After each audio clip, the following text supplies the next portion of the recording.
부활절이 지나갔습니다. 부활절을 앞두고는 우리가 많은 행사도 있고, 그 다음에 부활절 앞두고는 제 휴대폰에 문자가 하루에도 몇 통씩 옵니다. 부활절 연합 예배부터 시작해가지고 막 안내 막 쭉 오는데, 부활절이 딱 끝나니까 그 문자가 딱 끊어졌습니다.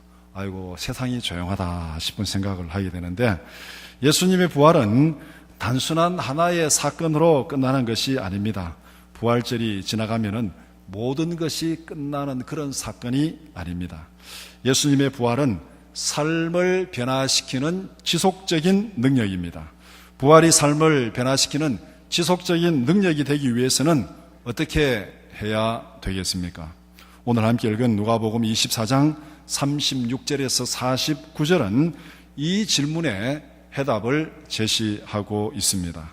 오늘 본문의 내용을 세 개의 명령으로 요약할 수 있습니다. 첫 번째는 부활의 사실을 확인하라.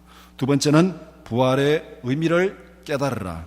세 번째는 복음의 증인이 되라. 부활의 증인이 되라. 이렇게 내용을 정리할 수 있습니다. 첫 번째는 부활의 사실을 확인하라는 말씀입니다. 예수님은 제자들에게 부활의 실체를 확인시켜 주십니다. 제자들이 부활에 관해서 얘기할 때에 예수님이 그들 가운데 나타나셨습니다. 제자들에게 이렇게 인사합니다. 너희에게 평강이 있을지어다. 예수님의 인사에 대해서 제자들은 어떻게 반응하고 있습니까? 37절에 보니까 그들이 놀라고 무서워하여 그 보는 것을 영으로 생각한지라. 제자들이 영으로 생각하는 이유가 무엇입니까? 제자들이 지금 모인 장소는 문이 닫혀 있고 폐쇄된 공간입니다. 문을 열지도 않았고, 그런데 예수님이 갑자기 그 방에 나타나셨습니다. 육체를 가진 인간으로서는 도저히 할 수 없는 그 일이 지금 제자들이 모인 그 방에, 그 폐쇄된 공간에 일어났습니다. 그러니까 제자들이 생각할 때는 이거는 도저히 있을 수 없는 일이다, 그렇게 생각하고 오히려 영이라고 생각하고 있습니다.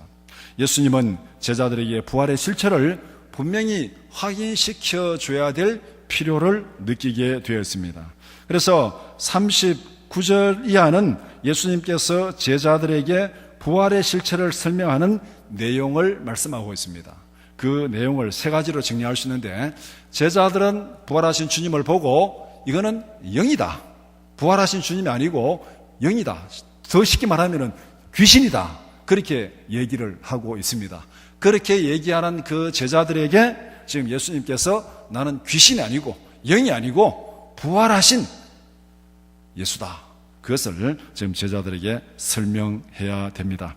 그러면서 세 가지를 여기에서 지금 제자들에게 자신이 부활했다는 것을 보여주고 있는데, 첫 번째는 내 손과 발을 보고 나인 줄 알라. 39절에 그렇게 말씀합니다. 예수님은 세상의 흔적을 가진 육체로 부활하셨습니다. 예수님께서 내 손과 내 발을 보고 나인 줄 알라, 이렇게 말하는 의미가 뭐겠습니까? 제자들이 예수님의 손금을 잘 기억하고 있습니까? 손금을 보면은 이게 누군지, 무슨 시체를 가지고 수사를 할 때 지문을 찍어 보면은 이 사람이 누군지 알듯이 그렇게 손금을 보고 예수님을 알 수 있다는 것입니까?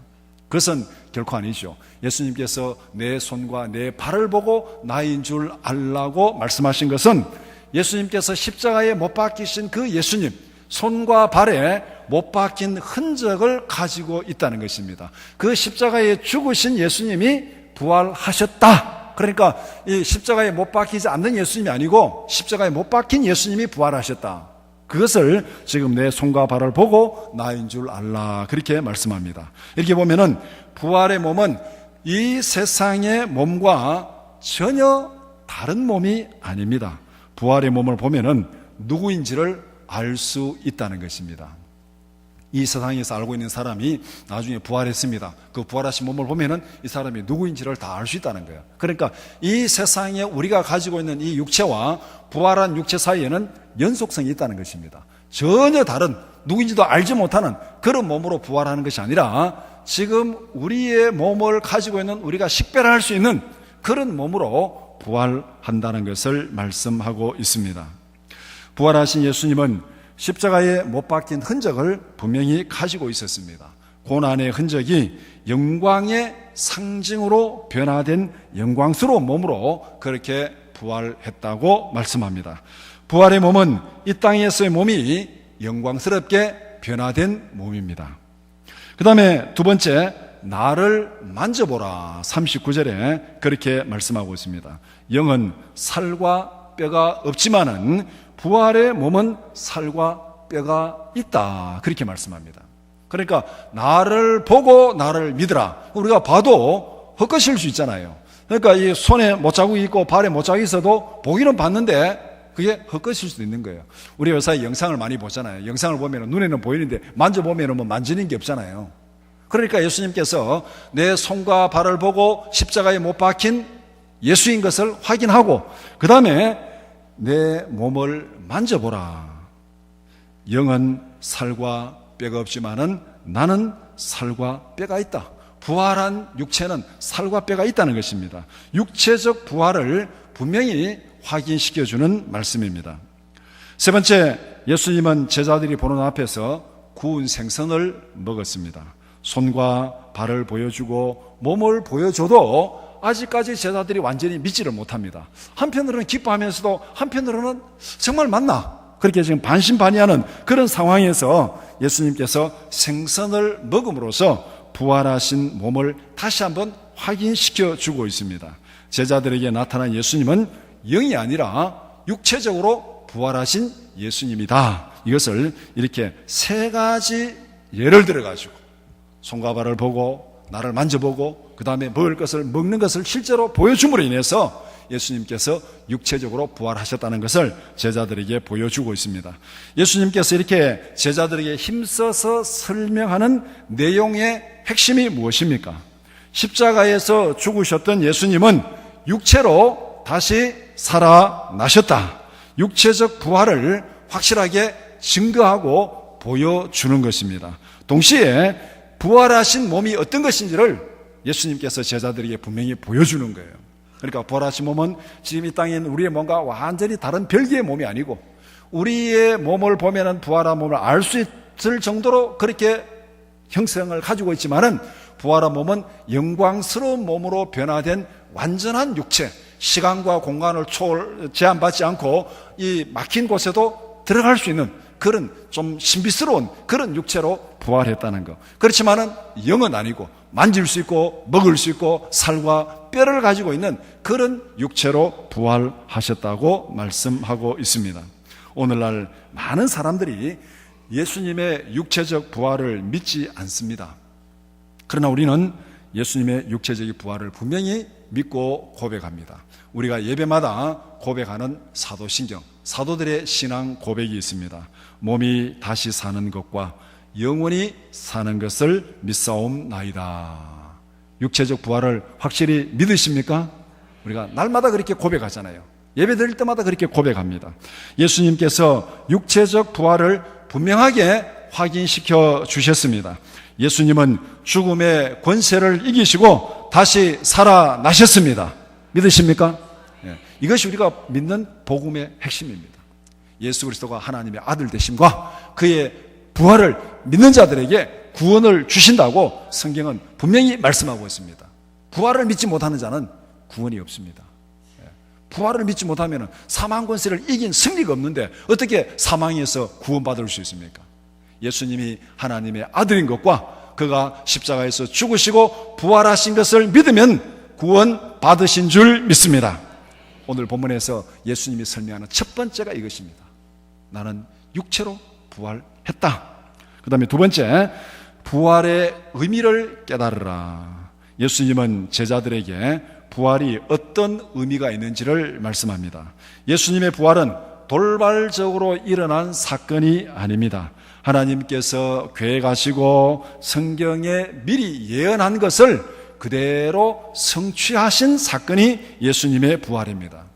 부활은 율법과 선지자의 글과 시편에 기록된 예언을 성취한 것이다. 그렇게 오늘 본문에서 말씀하고 있습니다. 44절에 예수님의 부활을 성경에 비추어서 성경을 부활의 관점에서 다시 설명하면서 예수님의 부활의 의미를 깨우쳐 주고 있습니다. 제자들은 성경을 읽어도 메시아의 고난과 죽음을 이해하지 못했습니다. 예수님은 그들의 마음을 열어서 성경을 깨닫게 하셨다고 오늘 본문 45절에 말씀하고 있는데, 이 예수님께서 구약에부터 이 메시아가 이 땅에 오실 거라는 것을 예언했고, 그 메시아가 이 땅에 오면 고난을 당할 거라 예언했고, 그 메시아가 죽음을 당하고 살아나리라는 것을 말씀하셨는데, 지금 부활을 이해하지 못하는 사람들은 이 성경을 읽어도 도무지 이 성경을 깨달을 수가 없습니다. 예수님은 제자들에게 부활이 어떤 의미인지를 가르쳐 주면서 이것을 깨우쳐 주고 있다는 것입니다. 그래서 이 46절, 47절은 메시아가 왜 고난을 당하고 죽어야 되는지 그 이유를 설명하고 있습니다. 46절에 메시아가 고난을 받고 죽음을 당한다. 그러나 제3일 만에 살아나리라. 그 다음에 47절에 메시아의 고난과 죽음은 죄값을 지불하기 위한 대속의 죽음이다. 우리의 죄값을 지불하기 위해서 대신 죽은 죽음이다. 그래서 예수를 믿는 자들은 죄사함 받고 구원을 받는다. 예루살렘에서 시작한 이 구원의 복음이 모든 족속에게 전파될 것이다. 그렇게 말씀하고 있습니다. 예수님께서 고난당하고 죽음을 당하고 부활해야 될 이유가 바로 여기에 있다는 것입니다. 성경에 메시아가 고난당하고 죽음을 당하고 3일 만에 살아나리라. 그 예수님의 죽음은 우리의 죄값을 대신 지불하는 죽음이니까 우리가 예수를 믿으면 죄사함 받고 구원을 받는다. 이 구원의 복음은 예수님께서 십자가에 죽으시고 부활해야 이 구원의 복음이 완성되는 것이다. 그래서 예수님이 부활하신 이 예루살렘에서 시작한 복음이 모든 족속에게 전파될 것이다. 그렇게 예수님께서 설명하고 있습니다. 그러니까 예수님의 부활을 성경에 예언된 하나님의 구원 계획에 비추어서 그렇게 설명하고 있습니다. 이 부활을 체험하기 전에는 제자들이 이것을 이해를 못했습니다. 오늘 우리도 마찬가지지만 구약을 많이 읽고 성경을 많이 읽었는데 어떻게 메시아가 고난을 당한단 말이냐, 어떻게 메시아가 죽는다는 말이냐, 메시아는 하나님의 아들이고 만왕의 왕인데 어떻게 메시아가 죽음을 당하느냐, 이는 말도 안 된다. 유대인들은 이것을 이해를 못했습니다. 제자들도 이것을 이해를 못했습니다. 제자들도 유대인들의 전통에서 교육을 받고 성장했기 때문에 메시아의 고난과 죽음을 이해를 못한 거예요. 그 대표적인 경우가 마태복음 16장에 보면은 베드로가 예수님 앞에서 이렇게 신앙 고백을 합니다. 너희는 나를 누구라 하느냐 이렇게 물을 때 주는 그리스도시요 살아계신 하나님의 아들입니다. 주는 그리스도시요, 이 말이 메시아고, 주는 메시아고 하나님의 아들입니다. 그러니까 베드로가 고백하는 이 고백, 주는 메시아고 하나님의 아들입니다, 이 말 속에는 하나님의 아들 메시아에게는 세상의 고난이 있을 수 없다는 거죠. 세상의 죽음이 있을 수 없다는 겁니다. 그것을 확실하게 믿었습니다. 그 신앙 고백을 한 다음에 예수님이 칭찬하고 뭐라고 했습니까? 그때부터 메시아의 고난과 죽음을 가르치니라, 그렇게 말하고 있습니다. 그러니까 베드로가 딱 나서서 뭐라고 했습니까? 주님, 절대 그럴 일 없습니다. 절대 그럴 일 없습니다. 이 말은 무슨 말이냐면은 메시아는 절대 고난당하지 않습니다. 메시아는 절대 죽지 않습니다. 메시아가 죽을 리가 있습니까? 이렇게 지금 베드로가 예수님 앞에 간청한 거예요. 그러니까 예수님이 사탄아 내 뒤로 물러가라. 너는 하나님 일을 생각하지 않고 오히려 사람 일을 생각한다. 이것이 마태복음 16장에서 예수님과 베드로 사이에 주고받은 대화입니다. 이 말은 무엇을 의미하냐면은 부활을 느끼지 못하고 부활을 경험하지 못하고 부활을 이해하지 못하는 사람들에게는 메시아의 고난과 죽음이 이해될 수가 없습니다. 그러니까 구약에서부터 예수님의 고난과 죽음이 예언되어 있고 메시아의 고난과 죽음이 예언되어 있는데 거기에 부활을 대입시키지 않으면 성경이 풀려지지 않습니다. 예수님은 부활의 관점에서 성경을 해석하고 깨닫게 해 주십니다. 유대인들도 그랬고 제자들도 그랬고 부활을 경험하지 못했으니까, 부활을 알지 못하니까 어떻게 메시아가 고난당하느냐, 풀리지 않는 수수께끼로 남아 있었습니다. 부활의 관점에서 성경을 봐야 메시아의 고난이 이해가 됩니다. 부활이 없다면 메시아의 고난과 죽음은 결코 이해될 수 없습니다. 예수님이 부활하심으로 메시아의 고난과 죽음이라는 수수께끼가 완전히 풀렸습니다. 왜 메시아가 고난당하고 왜 메시아가 죽음을 당해야 되냐면은 우리의 죄값을 대신 지불하기 위해서, 죄 없으신 메시아가 고난당하고 죽으심으로 우리가 죄사함 받고 구원받은 줄 믿습니다. 예수님은 죽음의 자리에 머물리지 않고 부활하심으로 사망 권세를 이기고 우리를 구원하신 거예요. 그러니까 메시아는 반드시 죄인을 대신해서 고난당하고 죄인을 대신해서 죽어야 됩니다. 죄값을 지불해야 되니까. 그것으로 끝나면 우리의 구원은 없습니다. 그런데 그 우리를 대신해서 죽으신 예수님이 사망 권세를 이기시고 부활하셨습니다. 승리하셨습니다. 그러니까 우리의 죄값을 지불하고 우리를 죄와 사망에서 구원하셨습니다. 그래서 우리가 예수를 믿으면 구원받는 줄 믿습니다. 예수님의 부활은 성경의 수수께끼를 푸는 마스터키입니다. 우리가 마스터키, 이 건물 관리할 때 키 하나 가지고 모든 문을 다 여는 것을 마스터키라 그렇게 얘기하잖아요. 성경에 풀리지 않는 메시아의 고난과 메시아의 죽음, 이 풀리지 않는 수수께끼가 예수님의 부활을 딱 대입하니까 다 풀렸습니다. 예수님의 부활을 대입하니까 왜 예수님이 고난을 당해야 되는지, 왜 죽음을 당해야 되는지, 왜 부활해야 되는지 그 이유가 분명하게 드러나게 되었습니다. 오늘날 우리에게도 마찬가지입니다. 부활을 대입시키지 않으면 우리 인생에 풀려지지 않는 수수께끼가 너무나도 많습니다. 우리가 이 땅에 살아가면서 경험하는 수많은 고난들이 얼마나 많습니까? 우리가 열심히 기도한다 하고 열심히 신앙생활 한다 하고 열심히 하나님 앞에서 거룩하게 깨끗하게 살아가는데 그래도 고난당하고 순교당한 사람들이 얼마나 많습니까? 우리가 종종 그런 생각을 하잖아요. 왜 이렇게 하나님 앞에 신앙생활 열심히 하고 기도하고 발버둥치면서 애를 쓰면서 좀 제대로 살아보려고 노력하는데 왜 이래 일이 제대로 잘 안 풀리냐, 왜 이렇게 고난이 많으냐, 그런 생각을 우리는 한두 번 다 해보게 되잖아요. 그러면서 주위의 일에 눈을 돌려보니까 누구누구는 정말 완전히 세상에서 하나님께 순종도 하지 아니하고 정말 악하게 살아가는데 저 사람은 저렇게 번성하고 일도 잘 되고 하는 일마다 잘 되고 나중에 죽을 때도 편안하게 죽더라. 하나님, 이런 일이 어떻게 있을 수 있습니까? 이런 의문과 질문들이 우리에게 끊임없이 생기게 됩니다. 부활이 없다면 우리가 살아가면서 경험하는 이런 종류의 문제들이 해결되지 않습니다. 그런데 예수님은 부활의 관점에서 이 수수께끼를 분명히 설명해 주셨습니다. 부자와 나사로의 비유를 통해서 한 부자가 좋은 음식을 먹고 좋은 옷을 입고 날마다 연락하면서 그렇게 행복하게 살았습니다.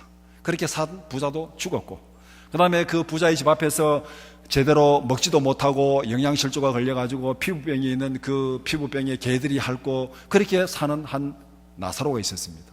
그 사람도 죽었습니다. 한 사람은 편안하게 살다 죽었고 한 사람은 고통 가운데 살다 죽었습니다. 이 세상을 떠났어요. 이 세상은 영원하지 않습니다. 부자에게도 영원하지 않고 고통 가운데 살아가는 사람에게도 영원하지 않습니다. 세상은 지나갑니다. 이것이 우리에게 정말 기쁜 소식이에요. 세상이 지나간다는 게, 사람이 늙고 죽는다는 게 참 슬픈 일이지만은 한편으로 생각하면은 이 세상이 지나간다는 것이 굉장히 기쁜 소식입니다. 영원하지 않다는 거, 지나갑니다. 지나가고 이제 죽음 그 이후에 벌어진 장면을 딱 보니까 부자와 나사로의 모습이 정반대로 뒤집어져 있습니다. 예수님이 우리에게 무엇을 보여주셨습니까? 거기에서 일어난 일은 영원하다. 영원하다. 이 세상은 영원하지 않지만 죽음 이후에 일어난 상태는 영원하다. 그러면은 우리가 어디에 초점을 맞추고 살아가야 되겠습니까? 일시적으로 있다가 지나가는 이 세상에 초점을 맞춰야 되겠습니까? 죽음 이후에 영원히 있는 그 세상에 초점을 맞춰야 되겠습니까? 어디에 초점을 맞춰야 되겠습니까? 여러분이 판단하시기 바랍니다. 그냥 나중에 고통은 영원히 당할지 말든 오늘 하루라도 편하게 살았으면 좋겠다. 옛날 어른들이 하는 말에 외상이면 항소도 잡아먹는다 그러던데, 우리는 하나님 앞에서 지혜로운 삶을 살아가야 돼요. 이 세상에서 삶도 중요합니다. 누가 고난을 자초하겠습니까? 편하게 살아야 되죠. 그러나 더 중요한 것은 이 세상을 떠난 다음에 영원한 세상이 더 중요하다는 거예요.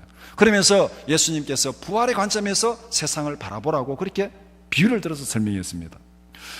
이런 성도의 고난과 악인의 번영이라는 이 난제가 예수님께서 비유를 성에서 설명했지만은 시편에서, 구약에서 시편에서도 시편 기자가 똑같은 문제를 가지고 하나님 앞에 나아갔는데 하나님께서 그 문제를 풀어주는 장면이 있습니다. 시편 73편 12절에서 20절 말씀 제가 한번 읽어드리겠습니다. 볼지어다 이들은 악인들이라도 항상 평안하고 재물은 더욱 불어나도다. 내가 내 마음을 깨끗하게 하며 내 손을 씻어 무죄하다 한 것이 실로 헛되도다. 나는 종일 재난을 당하며 아침마다 징벌을 받았도다. 내가 만일 스스로 이르기를 내가 그들처럼 말하리라 하였더라면 나는 주의 아들들의 세대에 대하여 악행을 행하였으리이다. 내가 어쩌면 이를 알까 하여 생각한즉 그것이 내게 심한 고통이 되었더니 하나님의 성소에 들어갈 때에야 그들의 종말을 내가 깨달았나이다. 주께서 참으로 그들을 미끄러운 곳에 두시며 파멸에 던지시니 그들이 어찌하여 그리 갑자기 황폐되었는가 놀랄 정도로 그들은 전멸하였나이다. 주여 사람이 깬 후에는 꿈을 무시함같이 주께서 깨신 후에는 그들의 형상을 멸시하리이다. 이 시편 기자도 똑같은 고민을 가지고 있었어요. 나는 하나님 앞에서 거룩하게 산다고 하지만 정말 고난 가운데 있고 저 악인들은 항상 편안하고 재물은 더 불어나고 그들은 이 땅에서도 죽을 때도 편안하게 죽더라. 이게 도대체 어떻게 된 거냐? 이것을 생각하니까 마음에 고민이 되고 고통이 되고 풀리질 않았습니다. 그런데 주의 성소에 들어갈 때야 그들의 종말을 내가 깨달았나이다. 하나님이 그들의 모습을 보여준 거예요. 그들은 지금 미끄럼틀에 서 있는 겁니다. 멸망으로 달려가는 미끄럼틀에 서 있다는 거예요. 그 모습을 보고 그가 다 깨닫게 되었다. 사람이 깬 후에는 꿈을 무시함같이 주께서 깨신 후에 그들의 형상을 멸시하리이다. 부활의 관점에서 인생의 영원한 의미를 발견하는 여러분들이 되기를 축복합니다. 이 땅에서 살아가는 것도 중요하지만 진짜 인생의 의미는 정말 영혼을 준비하는 그런 복된 삶을 사는 여러분들이 되기를 축복합니다. 세 번째는 복음의 증인이 되라는 것입니다. 예수님은 제자들에게 사명을 맡기십니다. 제자들은 예수님이 부활하신 것을 확인했습니다. 뿐만 아니라 부활의 의미도 깨달았습니다. 이제 그들에게 남은 것이 무엇입니까? 예수님을 통하여 주어진 부활의 영원한 생명을 누리는 것, 그 다음에 전하는 것. 이 두 가지가 부활을 경험한 자들에게 주어진 사명입니다. 첫 번째는 예수님의 부활의 그 기쁨, 그 영생, 그 구원을 우리가 경험하고 누려야 됩니다. 예수님의 부활이 나와 아무런 관계가 없다면 그 예수님의 부활이 뭐가 중요합니까? 나와 아무런 관계가 없다면 중요하지 않죠. 그 예수님의 부활이 내게 구원의 능력으로 나타나고 내가 그 부활의 기쁨과 영광을 누려야 되고 그 다음에 무엇을 말씀하고 있습니까? 이 생명의 복음을 증거하고 전하라, 그렇게 말씀합니다. 48절은 제자들이 할 일을 구체적으로 말씀합니다. 너희는 이 모든 일의 증인이라. 부활을 목격하고 구원받은 자의 사명은 영생의 복음을 증거하는 것입니다. 부활의 복음을 증거하는 것은 구체적으로 어떻게 하라는 것입니까? 오늘 본문의 상황과 똑같은 상황에서 마태복음은 이렇게 기록하고 있습니다. 마태복음 28장 19절 20절. 그러므로 너희는 가서 모든 민족을 제자로 삼아 아버지와 아들과 성령의 이름으로 세례를 베풀고 내가 너희의 분바 모든 것을 가르쳐 지키게 하라. 볼지어다 내가 세상 끝날까지 너희와 항상 함께 있으리라 하시니라. 부활의 증인으로 살아가는 삶의 구체적인 모습, 사명의 핵심은 하나님의 말씀을 가르쳐 지키게 하는 것. 구약에서부터 예수님이 오실 것이고 메시아가 고난을 당할 것이고 메시아가 죽음을 당할 것이고 그 부활하심으로 인해서 우리에게 구원을 주실 것이다. 그 구원받은 자가 어떻게 살아야 되는지 그것을 성경이 기록하고 있습니다. 이 말씀을 가르쳐서 지키게 하는 것, 그래서 예수님의 부활의 그 구원의 능력을 실제 삶 속에서 경험하도록 하는 것, 이것이 부활을 경험한 자들에게 주어진 사명이다, 그렇게 말씀합니다. 예수님은 제자들에게 사명을 주시면서 한 가지 중요한 약속도 주십니다. 오늘 본문 49절 말씀 한번 같이 읽어보겠습니다. 49절 시작. 볼지어다 내가 내 아버지께서 약속하신 것을 너희에게 보내리니 너희는 위로부터 능력으로 입혀질 때까지 이 성에 머물라 하시니라. 너희는 위로부터 능력으로 입혀질 때까지 이 성에 머물라. 우리에게 이 부활의 증인이 되는 사명을 맡기셨는데 이 사명을 감당하기 위해서 우리에게 필요한 능력이 있다는 것입니다. 그 능력이 주어질 때까지 이 성에 머물러 있으라, 그렇게 말씀합니다.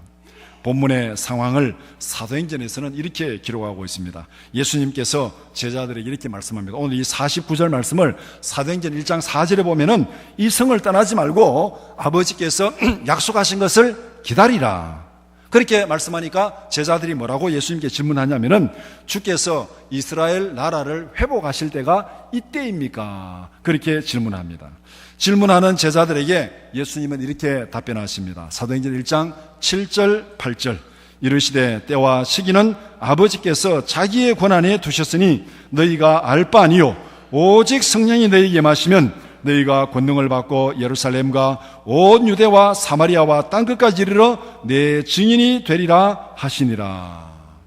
오순절에 임할 성령을 이렇게 말씀하고 있습니다. 그래서 사도행전은 오순절에 성령이 임하시고 그 다음에 그들을 통해서 복음의 능력이 어떻게 나타나는지를 계속 설명하고 있습니다.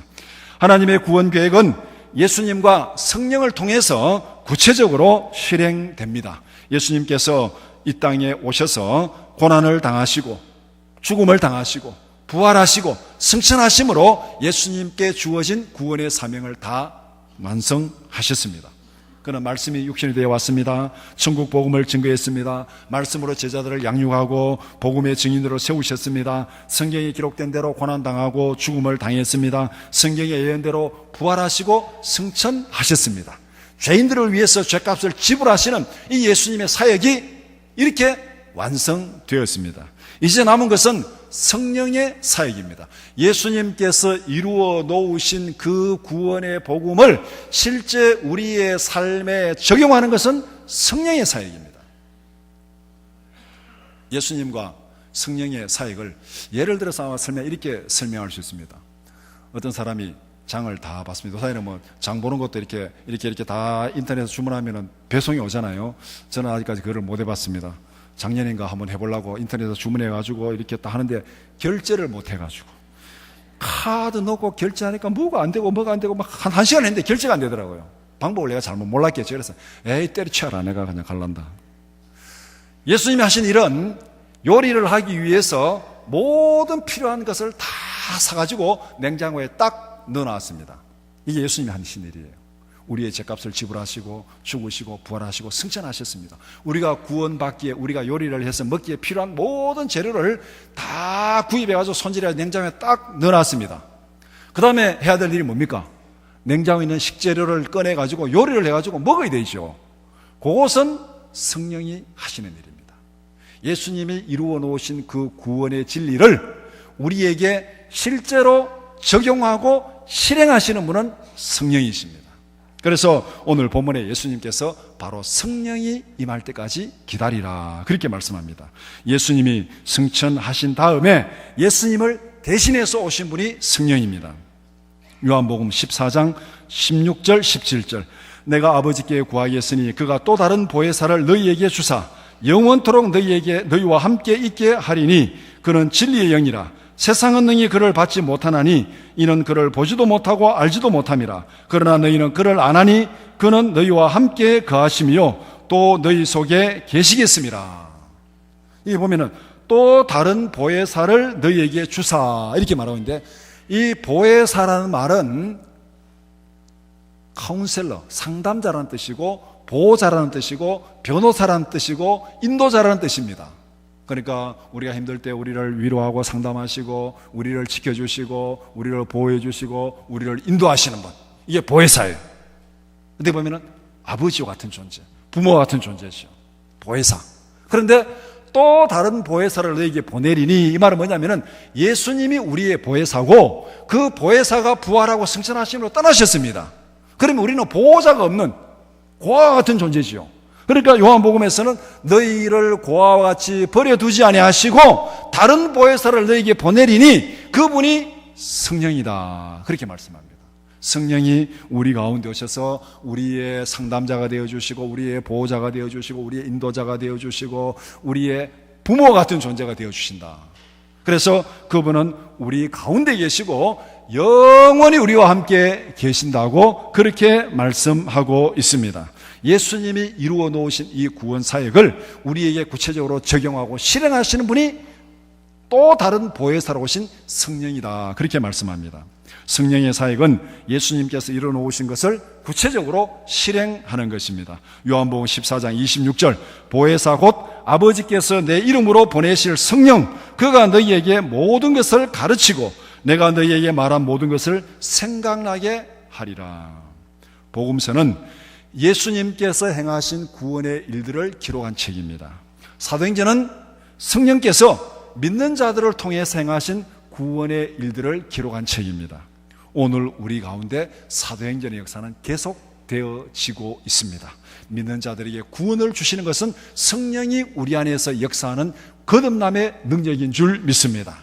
그렇기 때문에 사도행전에서 믿는 자들을 통해서 역사하시는 성령의 구원 역사가 오늘날도 성도들을 통해서 복음을 증거하는 사람들을 통해서 우리 믿는 자들을 통해서 계속 역사하고 있습니다. 오늘 우리가 감당해야 될 사명이 바로 이것입니다. 예수님이 죽음과 부활을 통해서 완성하신 구원의 복음을 전하는 것, 생명을 살리는 복음의 증인으로 살아가는 것, 우리가 이렇게 하면은 우리 안에 계시는 성령께서 우리가 전하는 복음을 통해서 생명을 살리는 능력으로 역사하실 줄 믿습니다. 성령의 능력으로 생명의 복음을 담대히 증거하는 여러분들이 되기를 축복합니다. 부활의 능력이 말씀을 실천하는 삶으로 실현되기를 축복합니다. 이것이 오늘 본문에서 부활의 증인이 되라, 이 말씀입니다. 말씀을 정리해 봅시다. 오늘 본문은 예수님께서 승천하시기 직전에 행하신 일을 기록하고 있습니다. 첫 번째는 제자들에게 부활의 사실을 분명히 확인시켜 주었습니다. 두 번째는 성경을 풀어서 부활의 의미를 깨닫게 해 주셨습니다. 세 번째는 부활을 경험하는 자들에게 사명을 주셨습니다. 오늘 본문에서 예수님께서 강조한 교훈이 무엇입니까? 말씀을 깨달았으면 생활에 적용하고 실천하라는 것입니다. 말씀을 깨닫고 믿는 자들에게 주어지는 것은 수료증이 아닙니다. 졸업장이 아닙니다. 깨달은 말씀을 적용하고 실천해야 될 사명이 주어집니다. 말씀에 순종하고 생활로 실천해야 될 의무가 주어집니다. 우리가 말씀을 지키고 순종하고 실천하는 것은 우리의 권리임과 동시에 우리의 의무입니다. 우리는 하나님의 자녀로서 구원받은 그 권세를 가지고 있습니다. 동시에 이 구원을 전해야 될 의무가 우리에게 주어진 것입니다. 구원 계획을 완성하시고 믿는 자들에게 사명을 주신 예수님은 승천하셨습니다. 다른 보혜사를 우리 가운데 보내주셨습니다. 우리 안에 계시는 성령은 말씀을 깨닫게 하시고 말씀을 실천하게 합니다. 이것이 우리가 성령 안에서 감당해야 될 사명입니다. 성령의 인도하심을 따라서 생활 속에서 말씀을 실천하고 부활의 능력을 누리며 살아가는 여러분들이 되기를 축복합니다. 기도드리겠습니다. 그러하신 아버지 하나님, 예수님을 보내주시고 우리를 대신해서 십자가에 죽으시고 부활하심으로 우리의 모든 죄를 용서하시고 죄 가운데서 죽음 가운데서 구원하여 주심을 감사합니다. 예수님께서 승천하시고 보혜사 성령을 우리 가운데 보내주시어서 우리 안에 역사하게 하시고 말씀을 깨닫게 하시고 능력으로 복음을 증거할 수 있도록 은혜 주심을 감사합니다. 성령 안에서 하나님의 뜻을 분별하고 성령 안에서 세상을 이기고 성령 안에서 부활의 기쁨과 능력을 누리며 살아가는 저희들 되게 하여 주시옵소서. 예수님의 이름으로 기도드리옵나이다. 아멘.